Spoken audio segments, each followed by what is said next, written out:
పవిత్ర జయరాం గారు త్రినేని సీరియల్ ద్వారా తెలుగు ప్రేక్షకులకు పరిచయమైన సీరియల్ నటి పవిత్ర జయరాం గారు కన్నుమూశారు. మహబూబ్ నగర్ జిల్లాలోని బూత్పర్లోని పరిధిలోని సేరుపల్లి వద్ద జరిగిన రోడ్డు ప్రమాదంలో ఆమె తుదిశ్వాస విడిచారు.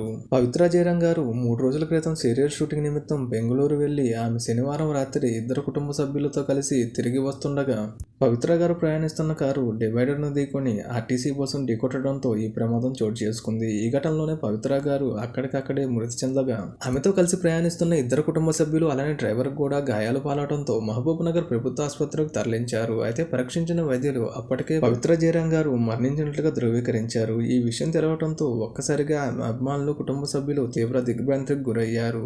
పవిత్ర గారు నిన్నే పిల్లాడతా సీరియల్ ద్వారా తెలుగు ప్రేక్షకులు దగ్గరైనప్పటికీ త్రినేని సీరియల్లో తిలోత్తమగా ఆమెకు మంచి గుర్తింపు లభించడమే కాకుండా కెరీర్ పరంగా పలు సీరియల్స్ తో ఇప్పటికే బిజీ ఆర్టిస్ట్ గా మారిపోయిన ఈ తరుణంలో పవిత్ర జయరాం గారి మరణం ఆమె కుటుంబ సభ్యులకు తీరని లోటంటూ పవిత్ర గారి ఆత్మకు శాంతి చేకూరాలంటూ అభిమానులందరూ సోషల్ మీడియా వేదికగా తమ బాధను వ్యక్తం చేస్తున్నారు.